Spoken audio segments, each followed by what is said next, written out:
Hello, everybody. Welcome. Welcome. This is the global community for adult survivors of complex trauma who are currently living with CPTSD symptoms, and they're trying to heal from those CPTSD symptoms. And perhaps the CPTSD symptoms that you're living with are as a result of adverse childhood experiences. Welcome, John Harvey. So happy to see you. Welcome, Jeffrey Sherman. So happy to see you. So hello to Bella. Hello to Deborah Ann. Warm welcome to each and every one of you. We've all been showing up here. Hello to Desiree and David and Deborah Taylor and Hunter. What's up, Recovery Buddy? So we've all been showing up here for over 5 years. We show up on Monday nights, 6 p.m. Pacific, 9 p.m. Eastern. We talk about healing. We sometimes have screen shares. We sometimes, hey Tabby Ba, we sometimes have screen shares. We sometimes sit together and have an open discussion the way we are right now. In the future, we are considering doing some sort of like camera faced down at my hands and art journaling together, where we all sort of sit together and we all just sort of do art journaling together in some sort of a way. Hey Malta, so happy to see you. Aw, hello, that's okay. We're always glad to have you, even if it's just for a moment. Hello to Desiree. Oh my gosh, Desiree says this channel is seriously so helpful to me. Thank you so much for everything you guys do. You're so welcome. My goodness, hello to Daisy. Oh, thank you. Daisy says, I love your channel and your chats. Thank you so much. Oh, Tabby Ba, I love your little happy face. That is the cutest thing I've ever seen. Oh my gosh. So cute. Safe hugs to you, Jeffrey Sherman. Oh, thank you, John Harvey. You're so welcome, Malta. Ooh, Bella likes the art journaling idea as well. So yeah, we've talked about that. Ooh, we might get some birdies today. I saw some just fly by. So 5 years is a long time to be showing up and doing this stuff. We started off, it was a colleague of mine and myself, and we started off, we showed up here and we did screen shares and we did open Q&A, and we sort of combined it with, hey, welcome Martine. So good to see you. Welcome. I haven't seen you here before, Martine. I'm so happy that you've decided to be here. We're a very warm, welcoming bunch of people here, and we've all been showing up for over 5 years. And we show up on Mondays. We talk about healing. Sometimes we have painful discussions where we bawl our eyes out together. And sometimes we have laughter and lighthearted discussions about really hard things. And sometimes we just glance out and look at the birds flying by or coming around to hang out in the afternoon. Just depends. But if this is your first time here with us, we're very happy you've decided to join us. It's very casual. We're a warm bunch of welcoming people. We're all healing. Hence, hashtag CPTSD chat. We are talking. We're chatting. We're chatting about complex trauma and things that bring about the symptoms of complex trauma. Oh, as I was saying, so it was a colleague of mine, and we combined the YouTube channel with a Twitter chat, and it got to be a little bit much to handle. It was very busy, and it was kind of overwhelming for a lot of our members, and so we decided to just do one or the other. And there are still awesome chats over on Twitter. Twitter chats are really amazing, and they're a great source of help, and they're free, and it's awesome. And I do just love video, and I love being able to, there's something so clarifying when I just get to speak a thought and to read what it is that you share with me. Hey, Broken Childhood, so happy to see you. And just be able to, hello to Cheryl, so happy to see you, Cheryl. Hey, Joey. There's something so special about being able to just speak and hang out and just be myself. And so this is one of the highlights of my week. Mondays are probably my favorite day of the entire week, probably a little countercultural. A lot of people hate Mondays. But I love being here with you all, and I love sharing my world with you, and I feel grateful that you welcome me into your lives and allow me to be a part of your life. And then likewise, I get to be a part of your life. And just a very special thank you to everyone who helps make this possible. Like, we have awesome people like Shannon O'Brien and like Poppy and like all the Blue Wrench crew, all the mod squad, all the Blue Wrench crew, everyone who deletes the potato trolls and all the other trolls otherwise as they were, uh, all kinds of trolls. And it is just, you know, sometimes life is really hard. Last week, I shared very openly, sort of raw, unscripted. I bawled my eyes out and shared with you my process of sort of conquering my fears of the post office and the postal service and gifts and all that gifts entail, and the giving of gifts and the receiving of gifts and the communication regarding the receiving and the giving of gifts. And it's just so like there's all these spoken and unspoken expectations, and there's etiquette involved, and there's rules and regulations and spoken and unspoken rules and regulations, and there's a lot of pressure. And, you know, life is already complicated and difficult before you add in all of that. And then on top of it all, when you are navigating a healing journey that includes healing from childhood trauma, and then trauma in early adulthood, and then in adulthood, all of it is sort of compounded and complex. And when you're living with different sort of bouts of depression, anxiety, PTSD, social anxiety, agoraphobia, dissociation, just all these different things, it can really feel very overwhelming. And it's enough to take your breath away. It is enough to overwhelm someone and cause them to not want to leave their house. And I just want you to know that if that is you, then you're not alone. Are you healing from abuse in childhood that still affects your present day relationships? Has your abuse during your childhood that you never really dealt with, you just sort of stuffed it down and pretended everything was fine, and we just sort of don't want to upset the apple cart, we don't want to make waves, we don't want to air our dirty laundry, and all the other, you know, euphemisms and sort of analogies that we use out there? Like, is your childhood abuse that you endured perhaps at the hands of your family of origin or someone else you were supposed to be able to trust, does that affect your finances and your ability to perform well at your job? Does it affect your physical health, your mental and emotional health? Does it affect finances, job, physical health, emotional, mental health? Does it affect your relationships with your friends and your coworkers, maybe your boss or your spouse or your children or your grandchildren? Does it affect your spiritual relationship with any type of spiritual practice, religious tradition, or faith belief that you practice or participate in or lend yourself to? Like, does it affect that as well? A lot of times people who go through childhood abuse and then all of a sudden, I was sharing, gosh, when was I sharing it? I think I was sharing it yesterday during our call on all things faith-based and faith-related. I was I was asked the question during a study that I was doing probably about 10 years ago. Do you really believe that what you really believe is really real? And I realized in that moment that I wasn't even sure what I believed and if I really believed that what I really believed was really real, because I needed to figure out what I really believed.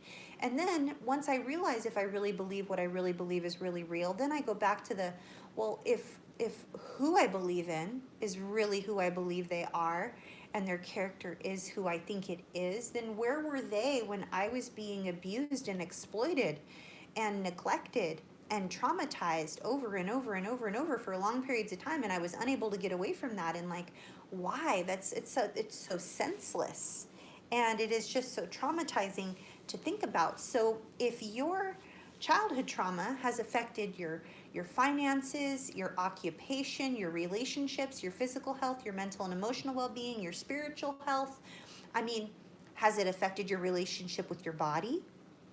How do you feel about your body? How do you feel about food? How do you feel about, um, you know, about intimacy? How do you feel about relationships? Like all these things come into play, right? And so the one thing that all of us can do, if all of these things are coming into play, is we can learn about boundaries. And when we learn about boundaries, we are able to create pockets of safety in our life and establish relationships with safe enough people, safe enough in air quotes, as per Winnicott, as per Pete Walker. Safe enough, meaning that no one person in the entire world is 100% safe. No one is 100% safe. Everyone is human, and therefore they will let you down or hurt your feelings or disappoint you or violate your trust in some way. Like, no one's perfect. No one. I'm going to let you down. I'm going to probably hurt your feelings and disappoint you. And so will your BFF, and so will your boss and your coworker and your kids and your spouse. And if they haven't yet, and if I haven't yet, oh, just wait, because it'll happen totally, because I'm human, right? And I'm going to screw up. I blow it every day. I screw up every single day. And my goal is just to do better each day and to screw up less and to, hurt less people and to do, do as much as I can for all the people I can whenever I can. And, that brings up a good point that we tend to go into the all or nothing, right? Like, I can't do all the things for all the people all the time, but I can do something, right? And you can't feel safe from all the people all the time, from all the things, but you can create pockets of safety in your life where you feel safe enough around safe enough people. So how do we find these safe enough people? What are the characteristics that make up a, quote, safe enough person, as per Winnicott, as per Pete Walker? If you were to look up safe enough or good enough in quotes on Google, you would find a scholarly article by Winnicott who describes the, quote, good enough parent, and that is a parent that understands that a child is born into this world and that they are going to mess up. All parents mess up, they fail, but their goal is to be the, quote, good enough parent, meaning that they don't repeatedly traumatize their child over and over and over with a lack of empathy, with perpetual rejection and abandonment.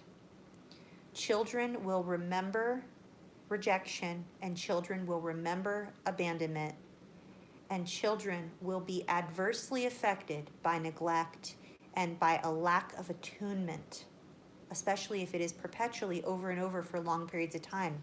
And that is what causes complex PTSD.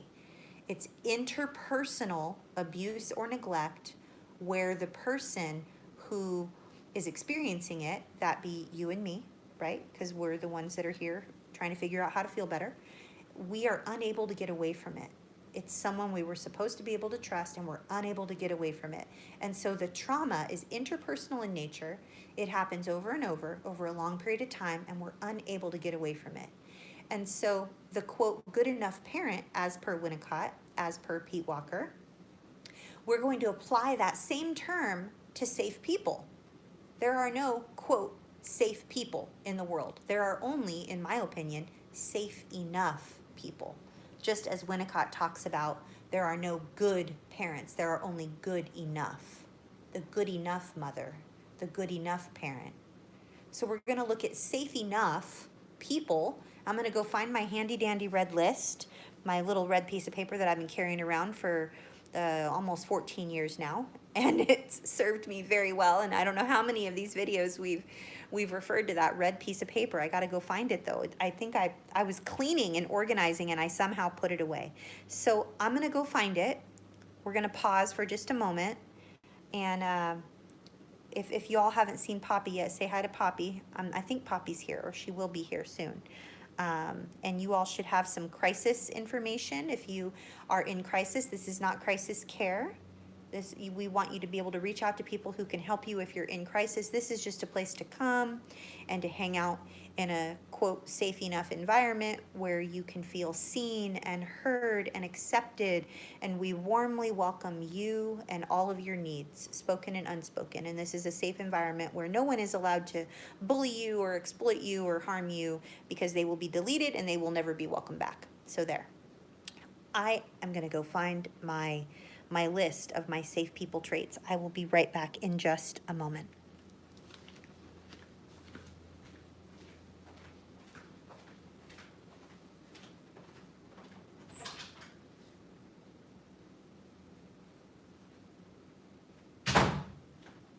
Found it!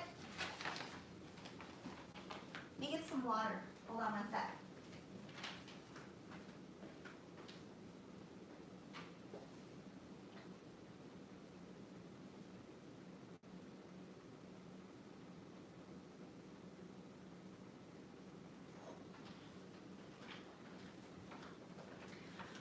Okay, I got some water. I forget who it was that said it. They're like, I know what I'll do. I'm going to be more like Athena. I'm going to announce every time I get a drink of water. Because I'm always announcing to you guys when I'm going to get a drink of water. So I'm going to sit here on my couch, and I'm going to read these traits, and we're going to have this open discussion here, okay? We're going to talk about safe enough people. But in order for us to talk about safe enough people, how would you like it if we talked about unsafe people real quick? How would you like it if we pointed out the characteristics that we need to look out for? Kind of like those blog posts or those articles on BuzzFeed and on Bustle and like Reddit. Are you making these mistakes? Are you making these 11 mistakes? And then you like can't help but click on the article because you're like, oh no, am I making these 11 mistakes? Let me see if I am. Hold on. So that's what I'm going to do right now. How about we talk about the 11 top traits of unsafe people, and then we will wrap this video up and land this plane on a positive note and talk about connecting with safe enough people so that we can feel less isolated. How does that sound? So let's talk about 11 unsafe traits, the top 11 unsafe traits that we want to be on the lookout for. And this will help us. So if you're a note taker, then by all means, take some notes. Or if you want to put in the chat box what time it is right now, how many minutes into the video it is, like, let's say it's like, I don't know, I have no idea what, like, let's say it's 20 minutes into the video. You could put a list of unsafe traits at 20 minutes and 49 seconds or whatever it is. That way someone can click on it and it would fast forward the video all the way to the list. So they'd be able to get the content that they're looking for in the title of this video. That's a huge help for me. So here we go. Are you making these top 11 mistakes? Are you meeting these top 11 unsafe, are these 11 people that you're meeting, these unsafe people, the top 11 traits of unsafe people? Here we go. Number 1, unsafe people think they have it all together. They have it all together instead of admitting their weaknesses. They think they have it all together. Number 2, the second unsafe trait of unsafe people is that they're very religious. As if you're talking like about in spirituality or religion or church or whatever, they're very religious and dogmatic and legalistic rather than being accepting or loving and welcoming. If you're talking about like a spiritual circle in like a group, if you're talking about like a spiritual or faith-based or religious tradition. So these people are very dogmatic and legalistic, and this is just my judgment and my opinion, but if you're participating in any type of spiritual practice, religious tradition, or faith belief, where love is not the center, love is not at the center, then I don't feel that that is safe. I really just don't. That's just my opinion. That's my judgment. The third of the top 11 traits of unsafe people, they are defensive. Very defensive instead of being open to feedback. They're very defensive. Number 4, the fourth unsafe trait of unsafe people that you want to look out for. Unsafe people are very self-righteous rather than being humble. They're very self-righteous. The 5th trait of unsafe people, if they have something to apologize for, they don't apologize. And if they do apologize, they only apologize. They don't ever change their behavior. There's no action to follow up the words. So remember, they don't apologize, and if they do apologize, it's very half-hearted, and they don't follow it up with changing the behavior that caused the need to apologize to begin with. The 6th trait of unsafe people avoid working on their problems. They avoid working on their problems. They don't deal with their stuff. They avoid it at all costs. They don't deal with their stuff. They don't deal with their problems. They don't work on their problems. They don't work on themselves. They say they do. They talk a big talk, but they never really do it. They avoid working on their problems. They don't deal with their problems. They don't deal with their stuff. The 7th trait of unsafe people is they demand trust instead of understanding that trust is earned over time. They demand your trust. Trust me. I can't believe you would question me. I can't believe you don't trust me by now. You've known me for 3 whole days. But so yeah, they demand your trust instead of earning it.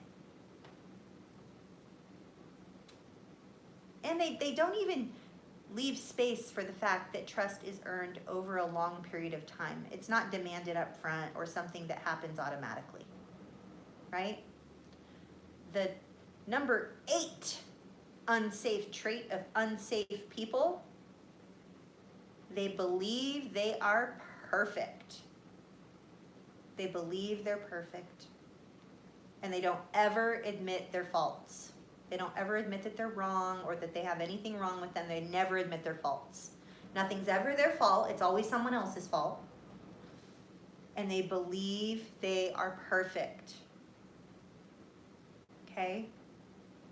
Number 9 on the top 11 traits of unsafe people.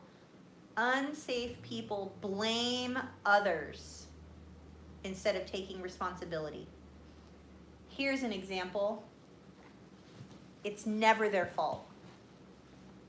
If they were late, it's because there was traffic, or because someone ran out in the middle of the road, or there was a deer, or there was a squirrel, or the road was closed, or there was a flood, or there was a hailstorm, or it was snowing. Or let's say they didn't turn in their homework on time. Their dog ate their homework. Their sister ripped up their homework. Their brother colored on their homework. Their mom hid their homework and didn't put it back in their backpack. And it's somebody else's fault. It's always the government. It's the government's fault. It's the man. It's the government. It's your fault. It's his fault. It's her fault. It's never their fault. It's not my problem. It's never my fault. Nope, nope, nope. It's them. It's them. He did it. She did it. It's not my responsibility. No. It was raining. It was snowing. There was traffic. The freeway was closed. The store was closed. They ran out of that item. They didn't have any half and half at the store. They ran out of coffee creamer. I don't know what happened. Someone stole my dry cleaning. I don't have the proper shirt to wear. I can't attend this work meeting because my neighbor's cousin's friend's brother's son needs a ride to the airport. It's not my problem. It's not my fault. It's everybody else's fault. It's everybody else's problem. They never take responsibility for their stuff. Number 10 in the top 11 traits of unsafe people, unsafe people lie. They lie, lie, lie, lie, lie, instead of telling the truth. They lie, lie, lie. What's that Meghan Trainor song? Oh gosh, is anybody here a Meghan Trainor fan? I know you lie, your lips are moving. Yeah, they lie. Lie, lie, lie. They don't tell the truth, they lie. Even if it's easy stuff, like stuff that they could tell the truth about, they end up telling a lie. Just a silly, weird lie that doesn't make any sense. They make up stuff out of nowhere. And you're just like, where'd they even get that from? That's so weird. And the last, the number 11 trait on the top 11 traits of unsafe people. Unsafe people are stagnant instead of growing. They are stagnant. They are not seeking to grow personally or professionally. They are just fine staying where they're at. They say they want to do big things, but they never move forward. I will never forget, I'm going to talk to you right now about an unsafe person who got diagnosed with cancer.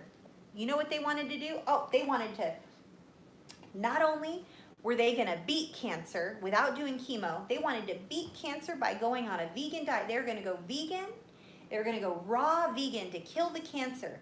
And then on top of that, they were low on money, and so they wanted to start this business. They were going to start a grocery delivery business, and they were going to deliver healthy vegetables to people in their area. And then they wanted to get certified in this notary thing over here, and they wanted to be a mobile notary. And then they wanted to build this website, and they wanted to do this, and all the while, did they go on the vegan diet, the raw vegan diet to kill the cancer? No, they didn't. Did they start the business? No. Did they deliver the groceries to the people? No. Did they get certified to do the mobile notary? No. Did they build the website? No. No, no, no. They did not follow through. They all talk and no action. They're stagnant instead of growing. They're not interested in growing personally and professionally. They want to complain, complain, complain, complain, complain about their marriage and their husband or their wife or their partner or their spouse or their kids or their mom and their dad and their sister and their brother, their niece, their nephew, the dog, the cat. They want to complain about all of it, but they don't ever do anything about it. They just want to complain. They're stagnant instead of seeking personal growth. Personal and professional growth are out of their realm. So those are the top 11 traits of unsafe people. Are you making these 11 mistakes? No, these aren't mistakes we're making, but these are the top 11 things we need to know about so that we can spot unsafe people. I'm going to do a rapid fire list right now. We're going to do a recap of all the unsafe traits, okay? And then we're going to go into how to connect to safe enough people so that we can feel less isolated. Number 11, unsafe people are stagnant instead of seeking to grow. Number 10, unsafe people lie instead of telling the truth. Number 9, unsafe people blame everybody else and everything else instead of taking responsibility. Number 8, unsafe people believe they are perfect instead of admitting their faults. Number 7, unsafe people demand trust instead of understanding that it is earned over time. Number 6, unsafe people avoid working on their problems instead of dealing with their stuff. Number 5, unsafe people only apologize instead of changing their behavior. And usually they will never apologize, just so you know. They don't apologize, and when they do, they never follow through. Number 4, unsafe people are self-righteous instead of humble. Number 3, unsafe people are defensive instead of being open to feedback. Number 2, unsafe people are religious and dogmatic and legalistic rather than being loving and open and welcoming to others and their beliefs. And the number 1 trait of unsafe people think they have it all together instead of admitting their weaknesses. Boom. There you go. That's the top 11 traits of unsafe people. So now that we recognize what an unsafe person is, tagging on the video from last week when I talked with you about how painful and scary it was for me to open up to my adult children about my fears surrounding the post office and just my fears in general and just the things I've been dealing with. Is it safe? Is it safe for me to open up to just anyone and tell them all the things that I shared with you last week? All the voices in my head and the postal system and just the compounded trauma from age 5, 7, 9, 11, 13, 15, you name it, all the way through to age 30 something, maybe even age 40. I had all that compounded trauma, a lot of it having to do with the postal system. So I had a lot of voices in my head, and I had a lot of fears surrounding the giving of gifts, the receiving of gifts, the protocol, the spoken and unspoken messages, the spoken and unspoken expectations. There are all these things. And so the big question was, wow, Athena, how do you know when it is safe to connect with someone so that we don't have to feel isolated and handle it all on our own and heal all by ourselves? And how do we know if someone is a safe enough person to open up and to share our struggles with? How do we know? Well, the number one thing that I'll just use my situation, because everything on this YouTube channel is just from a lived experience perspective. I'm not a licensed mental health practitioner. I'm just here to have open conversations. So the first thing I will share with you is that I didn't come right out immediately as I was struggling and dump all that on my kids. I didn't call up my daughter-in-law who just got her doctorate and she's in a new job as a veterinarian in the Army with her husband, my son, and the Army just moved them. They just relocated. They just moved into their house. They have 3 dogs and a cat and a new job, and my son is in the middle of applying for the position that he's really interested in and potentially doing some further schooling and he might be pursuing a doctorate. I'm not really sure, but am I gonna just phone them up or roll up in their business in the middle of them being in their 20s trying to figure out life and dump in their lap all of my problems, my mental health concerns, my mental health issues, the things I've been working really hard at in trauma therapy for all these years, all the things that I've been working on from the year 2000 until present day, 2019? No. I think the number one rule in discerning whether or not someone is a safe enough person is always pause. When in doubt, pause. And just think, what's going on in their life? What do they have going on in their life? And everyone's always going to have stuff, right? But the first thing in discerning a safe enough person is just to pause and just think about what they have going on in their life and think about the type of relationship you have with them. What has your relationship been like? What is the climate of the relationship? So for me, I know that the relationship I've had with my son has been a very strong relationship. Even though we go long periods of time without talking or seeing each other or texting, somehow, some way, whenever we get together or whenever we do finally connect, it's as though no time has passed. It's a healthy enough, in air quotes, relationship. It's built on trust, longevity, love, patience, kindness, understanding, and trustworthiness and honesty and vulnerability. My son has been able to be very vulnerable with me and share things with me, and I have been there for him as a source of support. And so I was able to pause and go, okay, well, this is the basis of our relationship. Is this a moment that I want to be vulnerable and share something with them? Who knows what their response is going to be? So I had to pause, and then I had to glance at the relationship and see what my relationship with them had been like. With my daughter-in-law, my relationship has been very strong. I mean, we met one another for the very first time when my son was in the hospital in quarantine, diagnosed with meningitis, and they weren't sure if he was going to die or not. Like, that was how she and I very, very, very first met, early, like January 2012. So it was very scary time. But the last 7, almost 8 years of my relationship with my daughter-in-law have been very, very good.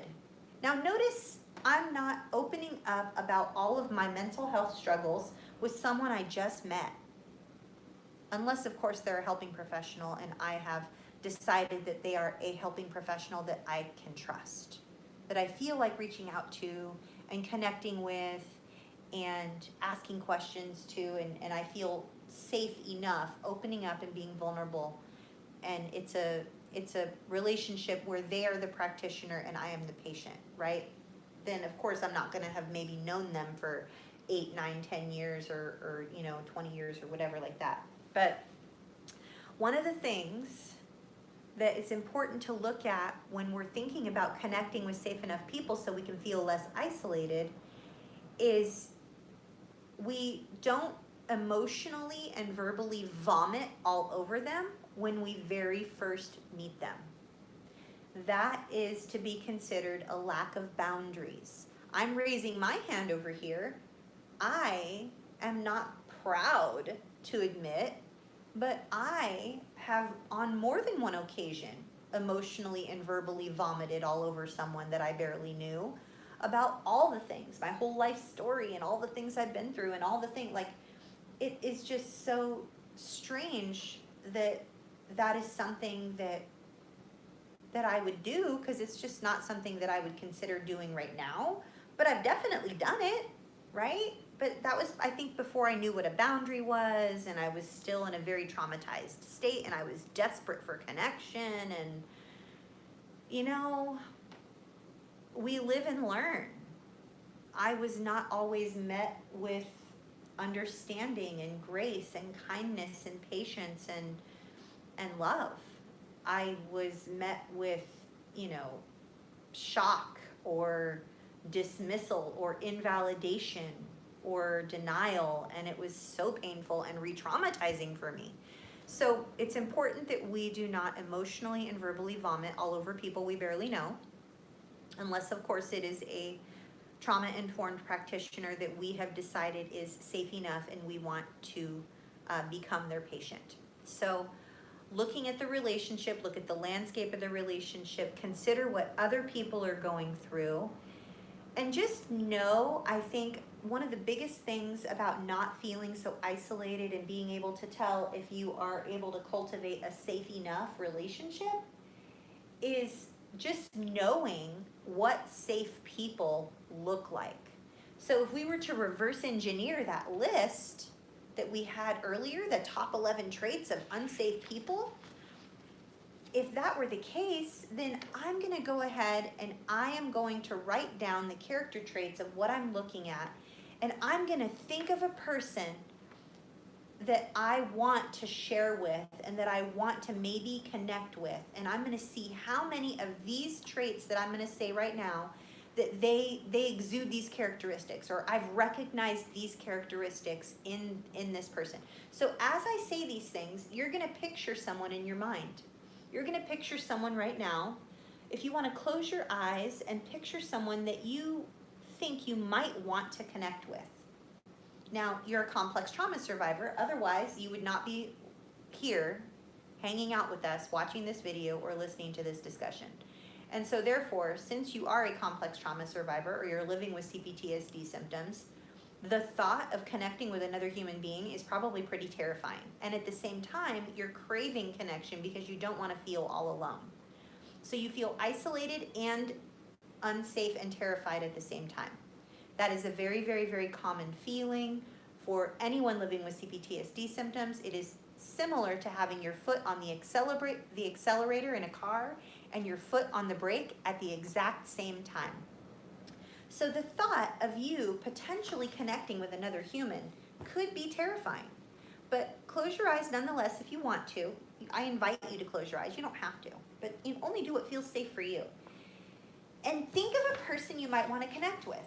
And then as I go down this list of characteristics and traits, I'm going to describe someone that would be the ideal person that you would open up to or share with eventually, but not in the very, very, very beginning. Because again, our goal is never to verbally or emotionally vomit all over anyone, because that is overwhelming and that is a lack of boundaries. And we are doing our best to learn what boundaries are and to practice healthy boundaries, right? So I'm going to close my eyes and I'm going to think of a person that I want to maybe connect with. I will call this person Stephanie.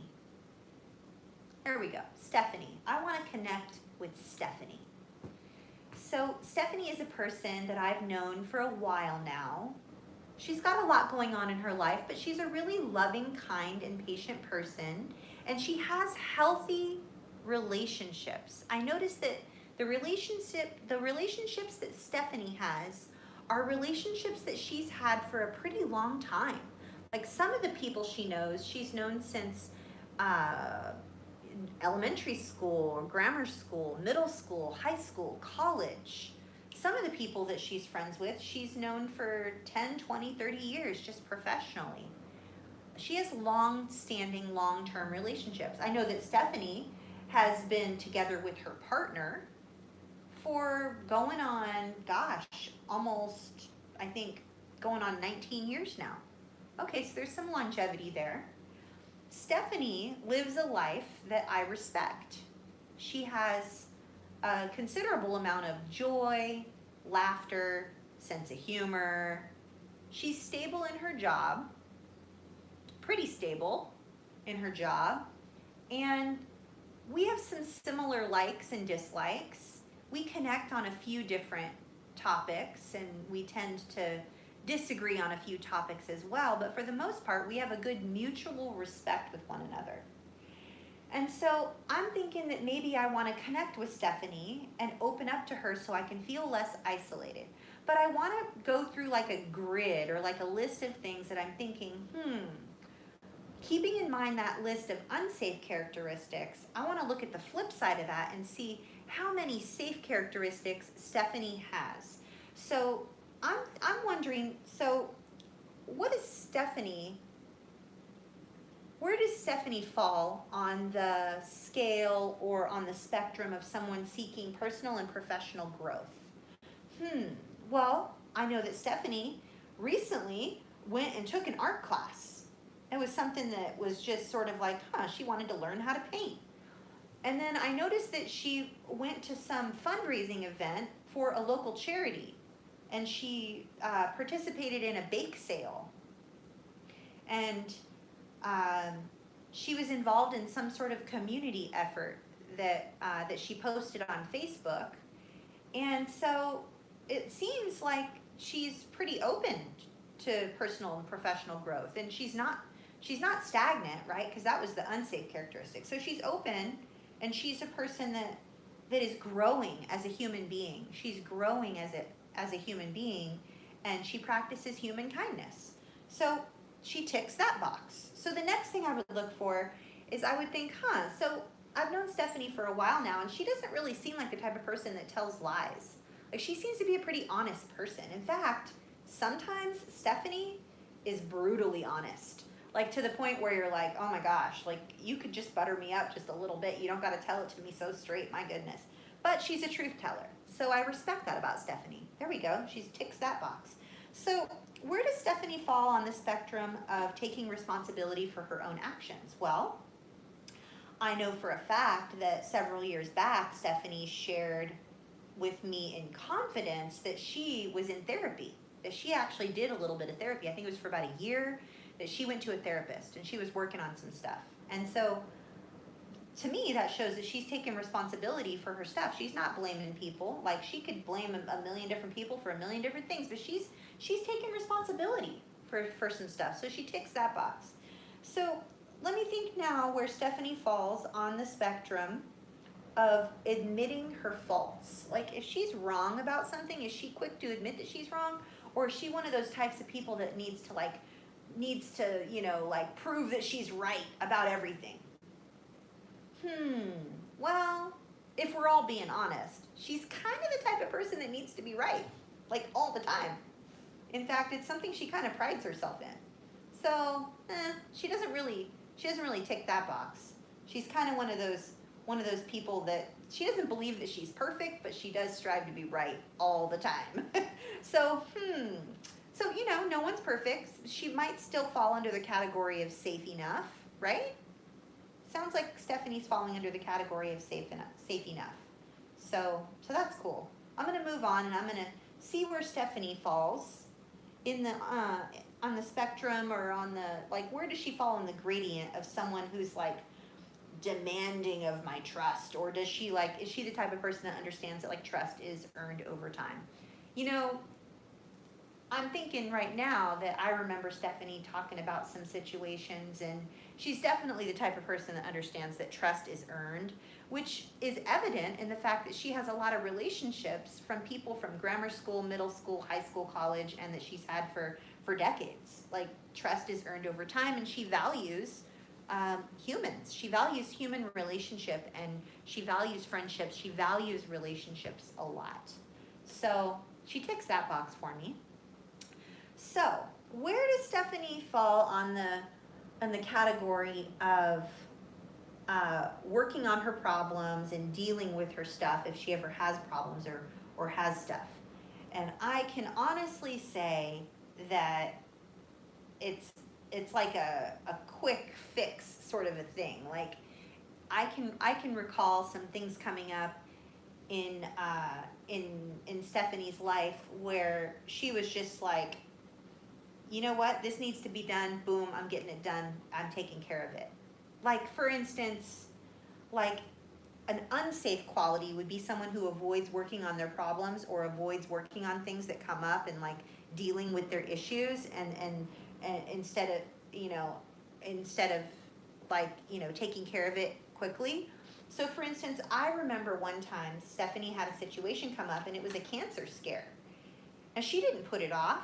She didn't, decide that she was just gonna, she'd rather not know and just, hope for the best and move on. And she didn't, avoid the doctor, avoid getting checked out. She made an appointment.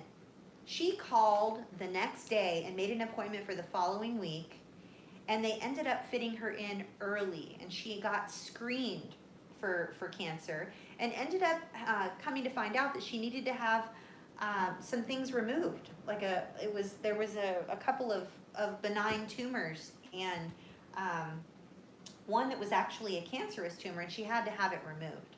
So she does work on her stuff as it comes up. So that's a safe characteristic. That's someone that practices self-care. And again, it just it really shows her character in the way that she treats herself and the way that she treats others. So she ticks that box. That's pretty cool. I want to be more like that. So then I would go, is Stephanie the type of person that will apologize if she needs to apologize? And if she really does apologize, does she really mean it? Or is she the type of person that just says, oh, sorry, and then just does the same thing over and over again? And I can honestly tell you that there have been a couple of times in the time that I've known her where I received a very sincere apology. I'm thinking of one time in particular, and it was a sincere apology, and I was completely unexpected. I didn't even realize that there was some situation where I had been really treated poorly, and it was just a wrong situation, and I had no idea that the whole thing had come about the way that it had. And she apologized to me, and I was shocked because I didn't even know the whole thing went down the way that it did. And of course, I'm just sort of, I'm obviously not going into details because I want to protect this person's identity. So, but yeah, she's the type of person that if she needed to apologize, she absolutely would. And she wouldn't continue on with some sort of hurtful behavior if she apologized for it. So she ticks that box, and that's probably pretty good. So we're moving along this list pretty quickly. We only have 4 items left on the list. So then, keeping in mind that, there are some things on this list that maybe were not, not necessarily the greatest, but no one's perfect. So far, it seems like Stephanie, this person that I want to connect with, is going to be a safe enough person. They're going to be safe enough. So far, so good. So now I want to look and see, well, the next item on the list is someone who practices humility, someone who's humble. And I'm kind of unsure about this particular trait because it could go both ways. There are some ways I would glance at Stephanie and some of the things that she's done and the way that she is, and I would say that she's very, very, very humble.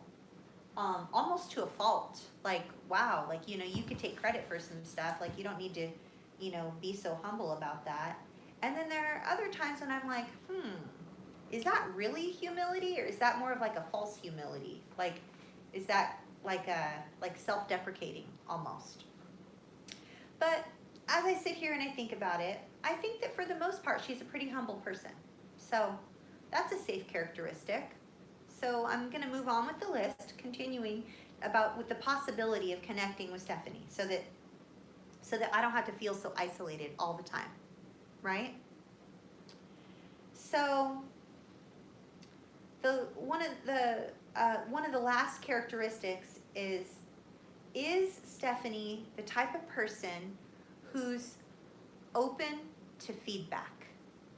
Is she open to feedback if I have feedback for her? And I can honestly say that I think that she would be. We haven't had very many opportunities come up in our relationship where I would need to give her feedback about something. But I don't think that she's the type of person that would be extremely defensive. Maybe she could be defensive, but for the most part, I think she'd be pretty open. Second to last item on the list, where does Stephanie fall on the idea of religion, spirituality, being open and loving and welcoming, and not so legalistic and totalitarianistic and dogmatic and weird and not welcoming.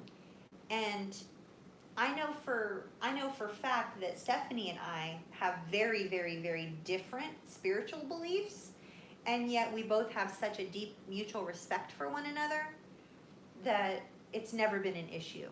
She has a tremendous amount of respect for my faith, and I have a tremendous amount of respect for hers, or what she doesn't choose to practice or take part in. And so that's fine. She ticks that box. And then lastly, is Stephanie the type of person that needs to always pretend she has it all together? Or is she the type of person that I could come to and share something vulnerably with, and she would listen openly and kindly and be able to understand where I'm coming from? And sort of, does she have empathy? Not to the point of being codependent and needing to, have my approval or need to agree with me, but would she be empathetic and compassionate if I wanted to connect with her? And I think the answer is yes. I mean, I could easily say it's a maybe, because not everyone is, empathetic and compassionate. But I honestly think that given all the things that we've discussed on this video, I think it's safe to say that if I were to choose to reach out and want to connect with Stephanie so I could feel less isolated, all things considered, I think that she would be a safe enough person to connect with.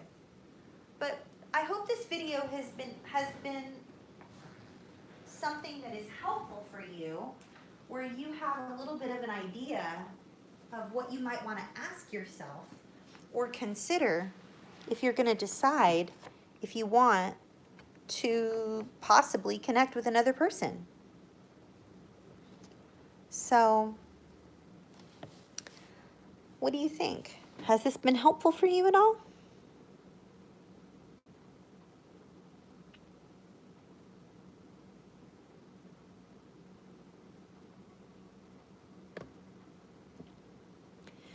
Let's see here.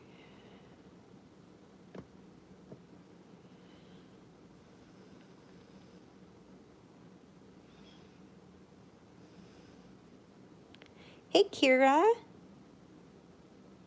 Hey, Poppy. Hey, Angela.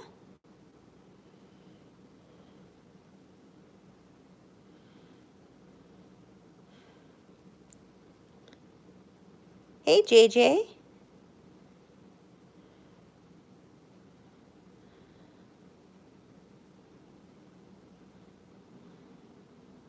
Oh, good. I'm glad it was helpful.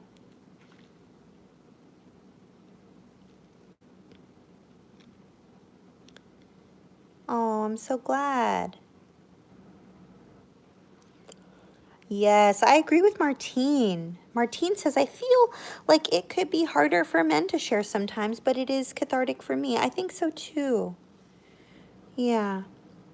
Angela says, there is a friend in my life that I wasn't sure about, but this helped me assess if they are a safe person more accurately.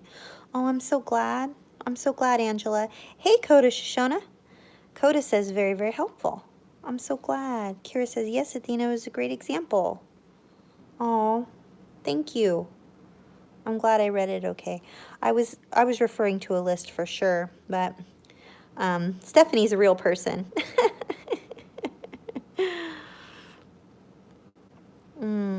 Yeah, Hunter says it is tough for men to share, especially if you get judged like crazy, for sure.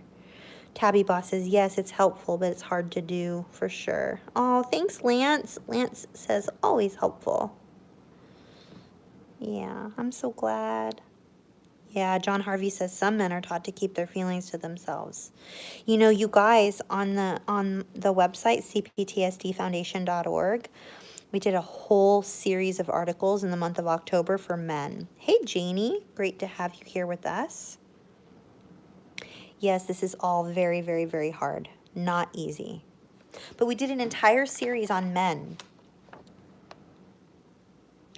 If you go to cptsdfoundation.org and you click on blog, or maybe it's cptsdfoundation.org/blog, we did an entire series on men and how men experience complex trauma and healing complex trauma. Hey, Andrew. Thank you so much for posting the time. I know it's 2 in the morning, 3 in the morning there, you know? So thanks for being here. Aw, Jeffrey Sherman says, everything you do as an informed survivor is helpful, Athena. Much appreciation and love to you, Mama Bear. Thank you, Jeffrey. Thank you so much. Hey, Sharon. Sharon says, hi, it was helpful. Well, I'm so glad. I'm sending you lots of love, Sharon. Well, you all, it was so good to see you. Hey, Joey. Hey, Lance. Oh, it's moving really, really, really fast. So you all take really, really good care of yourself because you're worth it. And my birthday is on Thursday.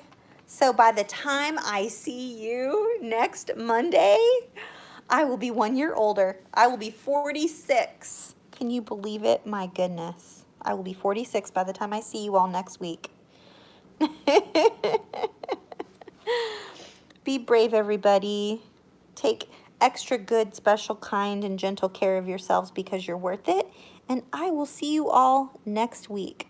Thank you so much for being a part of my life and for allowing me to be a part of your life. Good night, everyone.